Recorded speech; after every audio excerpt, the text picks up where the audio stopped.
देश हित के लिए की जाती है, कहीं अपने हित के लिए की जाती है।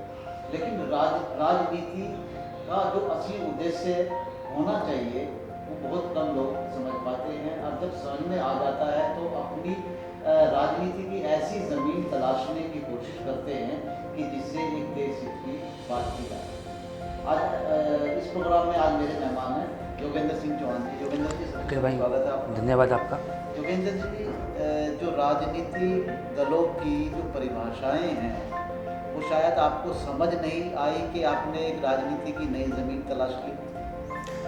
देखिए सर, मेरे मायने में जन मुद्दों को खोजकर समझकर उनके निवारण करने की नीति को ही राजनीति की सही परिभाषा होनी चाहिए। लेकिन पिछले 20 सालों में जैसे कि आप सब जानते हैं कि 10 साल बीजेपी की और 10 साल कांग्रेस सरकार रही है। यहाँ पे 5 साल बीजेपी, 5 साल कांग्रेस, 5 साल बीजेपी, 5 साल कांग्रेस में सरकार रही है। मेरे मायने में ये जो 5 साल में सरकार रही है, इनकी क्या नीति रही है कि 5 साल तुम लूटो, 5 साल हम लूटें। 5 साल तुम लूटो, 5 साल हम लूटें। ना तुम हमारी रिपोर्ट लिखो, ना हम तुम्हारी रिपोर्ट लिखवाएं, ना तुम हमारी जांच कराओ, ना तो हमारी जांच करवाएं। मेरे मायने में राजनीति जो पिछले उत्तराखंड के अंदर 20 सालों से चल रही है, राजनीति परिभाषा ये है। और निश्चित रूप से जैसा कि आपने बोला कि ज़मीन तलाशते हैं, मैं कि ज़मीन तलाशने नहीं आया हूँ। मैंने दिल्ली की जो केजरीवाल जी की सरकार है, मैंने वहाँ पे उनका जो मॉडल है जो उन्होंने वहाँ पर दिया है, बिजली, पानी, शिक्षा और स्वास्थ्य पे जो उन्होंने काम करा है, उससे प्रेरित होकर मैंने आम आदमी पार्टी का दामन थाना है।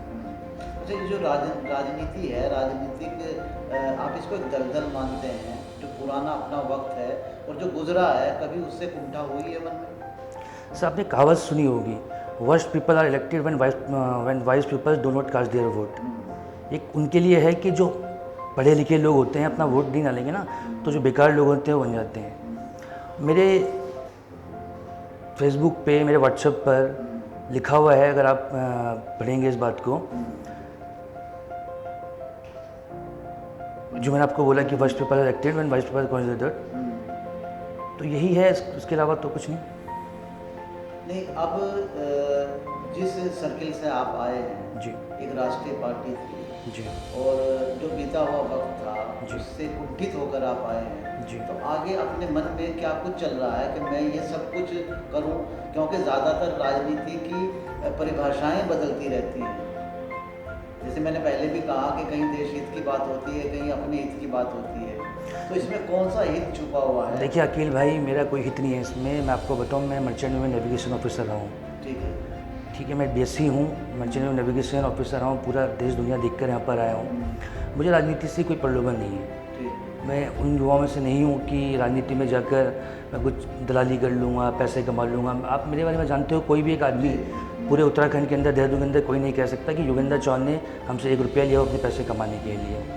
पूरे कोरोना काल में आप चेक कर सकते हैं, पूछ सकते हैं, हमने अपने गुरुद्वारा जो है हमारा कश्मीर कॉलोनी, वहाँ पर 5-7 लोगों ने मिलकर पूरे कोरोना काल में 500-700 लोगों को सुबह और 500-700 लोगों को शाम को खाना खिलाया। बट आप मेरे सोशल अकाउंट पर एक भी पोस्ट नहीं देखोगे कि मैंने उस सेवा को पब्लिसिटी देने का कुछ प्रयास करा हूँ।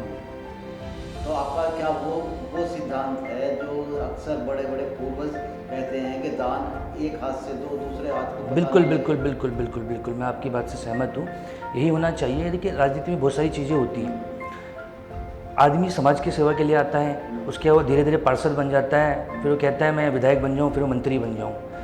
लेकिन ठीक है, राजनीति में महत्वाकांक्षा सबकी होती है, मेरी ऐसी कोई महत्वाकांक्षा नहीं है। फर्स्ट ऑफ ऑल काम करेंगे, पार्टी को मजबूत करेंगे, देखेंगे कि हम पार्टी के लिए कितना काम कर सकते हैं, कितने लोग पार्टी की तरफ हम डाइवर्ट कर सकते हैं, उसके बाद देखेंगे क्या है। हम तो पार्टी की जिम्मेदारी कंधों पे उठाना चाहते हैं, पार्टी को मजबूत करना चाहते हैं। अच्छा, आपका कोई पॉलिटिकल बैकग्राउंड है पीछे से? हाँ, मेरा कांग्रेस में पॉलिटिकल बैकग्राउंड मेरा कुछ नहीं रहा हूँ। मैं स्वयं बस फैमिली बैकग्राउंड मेरा कुछ नहीं रहा है। मेरे दादाजी जरूर प्रधान रहे हैं वहाँ से, बट वो भी उत्तराखंड से नहीं थे, प्रधान नहीं है। इसके अलावा मेरा कोई पॉलिटिकल बैकग्राउंड नहीं रहा है। अच्छा, अब आगे ये जो एक प्रेरणा आपको जागी है कि मैं कुछ लोगों की मदद कर सकूं और मदद के लिए एक ऐसा भी प्लेटफॉर्म तलाश करूं जिससे जो है ना बहुत ज़्यादा ब्रॉड तरीके से मदद आदमी कर सके, क्योंकि इंडिविजुअल में आप कुछ लोगों की मदद कर सकते हैं देखिए अकील भाई, सबसे पहले तो मैं चाहूँगा कि 2022 में उत्तराखंड के अंदर आम आदमी पार्टी की सरकार बने। प्रत्याशी कोई भी हो, जो काम करे, जनता के हित के काम के लिए करे, वो लोग आगे आएँ, चुनाव लड़े और जीतें, उन्हें जिताने का काम करेंगे। अच्छा, आप चुनाव लड़ेंगे? मैं नहीं चुनाव लड़ूंगा, मेरी इसी कोई इच्छा भी नहीं है चुनाव लड़ने की। मेरी इच्छा है पहले संगठन को मजबूत किया जाए, कंधों पे जिम्मेदारी उठाई जाए। अगर पार्टी को लगेगा कि कुछ करना चाहिए तो ठीक, अदरवाइज संगठन के लिए काम करना है, संगठन से वो करें। नहीं, अगर पार्टी आपको कोई जिम्मेदारी देती है कि आपको 2022 में चुनाव लड़ना है तो आपकी अपनी चॉइस क्या रहेगी, कौन सी? देखिए, ये डिसीजन पार्टी का होगा, मेरा नहीं होगा, व्यक्तिगत नहीं होगा। मैं पार्टी को लगेगा कि योगेंद्र चौहान ने कहीं पर पार्टी को मजबूत करा है या योगेंद्र चौहान यहाँ पर कुछ अच्छा कर सकता है तो ठीक है। अदरवाइज पार्टी को नहीं लगेगा तो पार्टी जिसे भी बोलेगी कि ये मजबूत है, ये कर सकता है, उसके साथ खड़े हैं। ऐसी कोई राजनीतिक बहुत ज़्यादा राजनीतिक महत्वाकांक्षा मेरे अंदर नहीं है। मेरे फादर प्रशासनिक अधिकारी रहे हैं, रिटायर हो चुके हैं। मैं किसान परिवार से आता हूँ। मेरी अपना खुद के फार्म हाउस है। मेरे पापा वहाँ जाके हफ्ते में 2 दिन वहाँ जाते हैं, खेती बाड़ी सब कुछ करते हैं। तो मेरी बहुत ज़्यादा महत्वाकांक्षा राजनीति से इस प्रकार की नहीं है कि मुझे ऐसा करना और वैसा करना है। अच्छा योगेंद्र, एक पुरानी कहावत आपने सुनी होगी कि हीरे की कदर जोहरी जानता है। जी। हो सकता है आप हीरा हो, जोहरी ने आपको उठा लिया। नहीं, ऐसा नहीं है, हम हीरा नहीं है। नहीं, ऐसा ही है। हीरा नहीं है। देखिए, इतने बड़े शब्दों में मेरी तुलना करना ठीक नहीं रहेगा। योगेंद्र जी, केजरीवाल की सरकार है दिल्ली के अंदर, जिस तरीके से पार्टी अपने आप को उठा के चल रही है तो गिने चुने मोती उठा रही है। क्या पता आप भी उनका कोई हीरा हो। देखिए, ये बात ऐसा नहीं है। देखिए, सच्चाई ये भी है, अगर कोई भी आदमी तैयारी करता है, किसी भी विधानसभा से करता है, मैं किसी पर्टिकुलर विधानसभा की बात नहीं करता, और कोई बड़ा नेता वहाँ पे आके केजरीवाल जी को या किसी सरकार को बोलता है कि मैं चुनाव लड़ूंगा और लगता होगा कि वो चुनाव जीतने वाला होगा, तो बट वैसे वही चुनाव लड़ेगा। ये बात तो सच्चाई है, आपको भी पता है, मुझे भी पता है। लेकिन फ़िलहाल आज मैं उत्साहित हूँ कि मैंने आम आदमी पार्टी ज्वाइन करी है, एक विज़न के साथ करी है। मुझे अच्छा लगेगा, जैसे कि मान लीजिए कोई 10,000 की नौकरी करता हो, 15,000 की नौकरी करता हो, भविष्य में 2022 में अरविंद केजरीवाल जी की सरकार बने, आम आदमी पार्टी की सरकार बने, और हमारे उत्तराखंड के लोगों को, हमारे उत्तराखंड के लोग बहुत भोले वाले होते हैं, जैसे कि आप जानते हैं अखिल भाई। आप भी, मेरा बचपन देहरादून से है, मैं ही पैदा हुआ हूँ, यहीं बड़ा हुआ हूँ, और आप भी काफ़ी समय से, मेरे ख्याल से आप भी बॉर्न बॉटम देहरादूनी है। योगेश जी, वो दिन गए जब सिकंदर फाख्ता उड़ाया करते थे। आप भोले वाले की बात कर रही हैं। भोले वालों ने खेत की बाढ़ ने खेत को खा लिया है। देखिए, बड़ी यही तो दिक्कत है। देखो, हमारा जो प्रदेश है वो सीमांत प्रदेश है, आप जानते हैं। धीरे धीरे हमारे पहाड़ खाली होते जा रहे हैं। पूर्व की राज्य सरकारों ने कुछ भी ऐसा कार्य नहीं किया जिससे कि हमारे युवाओं को पहाड़ में रोजगार मिले। देखिए, चारों धाम हमारे पास हैं, गंगा मैया हमारे पास है, ओली जैसा मिनी स्विट्जरलैंड जहाँ पे हम पर्यटन डेवलप कर सकते हैं वो हमारे पास है। गोलू देवता का मंदिर हमारे पास है, नदियाँ हैं, वादियाँ हैं, क्या नहीं है हमारे पास, सब कुछ है। लेकिन पूर्व की सरकारों ने वही 5 साल तुम आओ 5 साल हम वाली राजनीति करी है। और देखिए, ये बात भी निश्चित है, दिल्ली सरकार ने निश्चित रूप से वहाँ पे कुछ ना कुछ करा है, केंद्र सरकार ने करा है।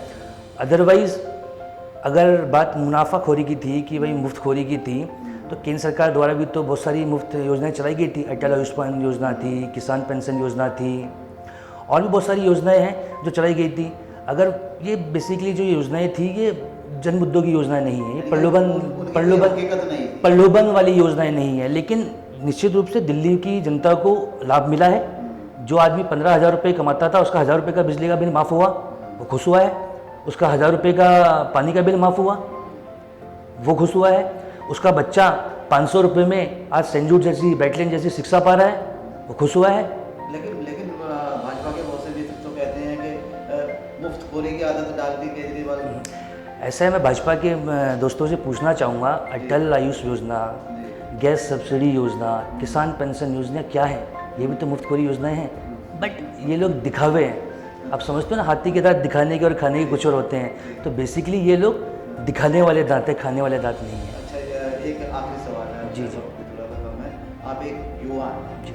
युवाओं की जो सोच है, आपको भी पता है क्या है क्या नहीं है, उनके लिए क्या कुछ आपके जहन में चल रहा है? देखिए, मैं 2 शब्द कहना चाहूँगा उत्तराखंड के युवाओं के लिए। सीधे जनता को मैं 2 शब्द कहना चाहूँगा उत्तराखंड के युवाओं के लिए कि जो कल ना बदला वो आज बदलेगा, मौसम का मिजाज बदलेगा, हमें कमज़ोर ना समझ आए वक्त गुजर। ये युवा ही 2022 में आम आदमी पार्टी की सरकार बनाकर इस उत्तराखंड का इतिहास बदलेगा। चलिए, बहुत बहुत धन्यवाद अखिल भाई। सादगी इस युवाओं के अंदर मैंने देखी अपने इंटरव्यू के दौरान। हालांकि मैं बातें भी बड़ी तीखी भी पूछी हैं, सिंपल भी पूछी हैं, लेकिन लगता है कि वाकई जज्बा है कुछ करने का। अब ये आगे आने वाला वक्त बताएगा कि किस तरीके से योगेंद्र जी अपने आप को जनता को समर्पित कर पाते। मेरे साथ इतना ही, मुझे दीजिए इजाजत। नेशन वन की खबरों के अपडेट के लिए आप हमारे चैनल को लाइक करें, सब्सक्राइब करें, पसंद आई वीडियो को शेयर करना ना भूलें और ज़्यादा जानकारी के लिए लॉग इन करें www.nation1.tv पर। अधिक जानकारी के लिए आप हमें ट्विटर, फेसबुक पर भी फॉलो कर सकते हैं। तो खबरों की ज़्यादा जानकारी के लिए बने रहें नेशन वन के साथ।